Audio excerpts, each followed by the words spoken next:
Well, I can tell you a little bit about Charles. He's probably one of Australia's most recognised financial planners and is the author of 2 books. He's used social media to build his reputation and is always at the cutting edge of the medium. This is the 2nd year I've tried to get him along, as he's usually interstate or overseas at one of his many speaking opportunities. So I'd like you all to welcome Charles Badenach.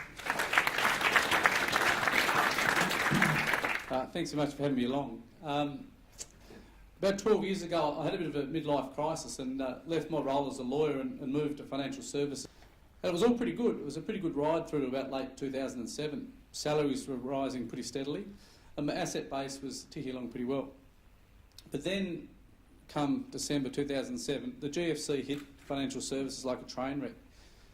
And for those of you involved in financial services, you know what I mean. There were a lot of job losses, a lot of firms were closing, and if you were working in the industry at that time, it was quite frightening. And it was sort of my light bulb moment, and I realised that if I continued to drive the same car at the same speed in the same lane as everyone else, I was going to get the same result. So what I did, I tried to reinvent myself, and in your late 30s it can be quite difficult to do. And I actually use the social media as a key plank to that. So I use the social media really to interact with potential clients and key professionals that I deal with.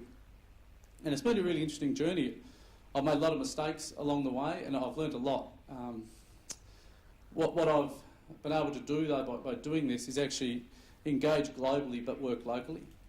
And engage, interact and learn from global thought leaders that in Tasmania traditionally we couldn't do. So it's certainly a forum that I'd encourage you all to do and engage on. I use most of the social media platforms and I tend to adopt a different strokes for different folks approach. So what works on one platform potentially won't work on another platform. So you really need to go where your market is, and it's, I suppose it's a bit of a passion for me. I've attended a number of conferences over the last sort of 12 months. I went to the US in September last year, and I've sort of moved from being a conference attendee to a conference speaker, and it's a really interesting journey, and it's just another way of communicating. So please don't be daunted by it all.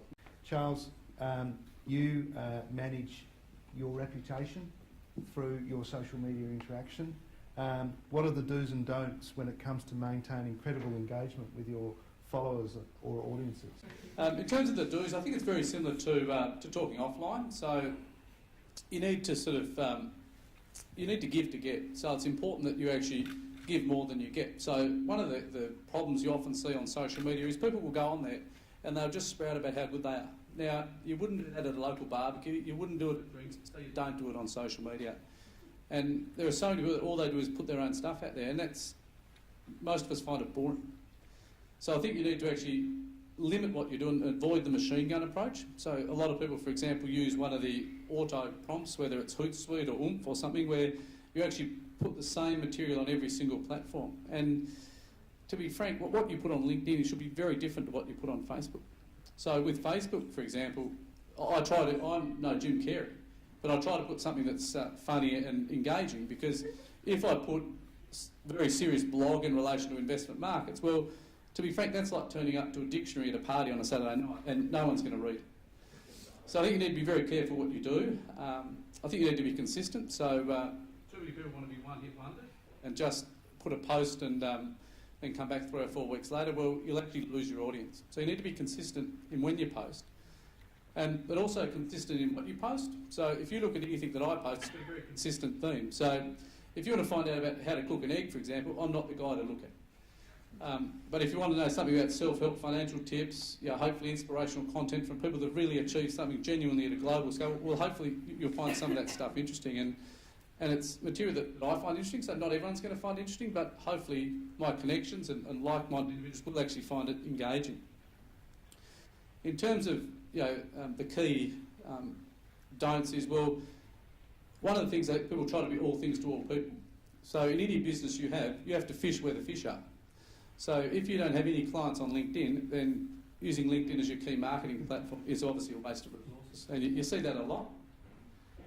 Financial management can be difficult, daunting, confusing. How are you using social media to overcome the barriers in communicating, getting your message across that you've got to do something about? It's a fairly dry topic, I think. Well, I suppose for most people, to be frank, it's actually like watching paint dry.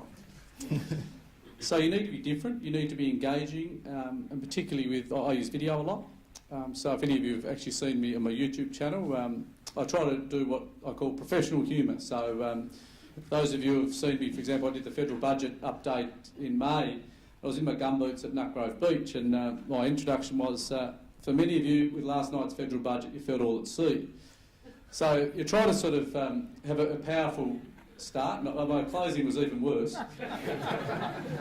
I actually closed, and there was actually a boat that washed up on Nutgrove Beach, and so Rob, who's the cameraman over there, did a fantastic job. I said to him, look, I want you to pan out on the boat, and my final line was, because the last thing you want to do is end up high and dry, and the boat's on the rocks.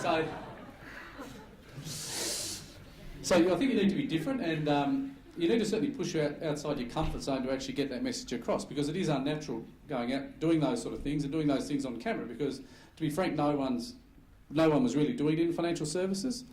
So I'll go somewhere. So I went to, for example, the head office in Sydney, and I was walking through reception, the YouTube guy.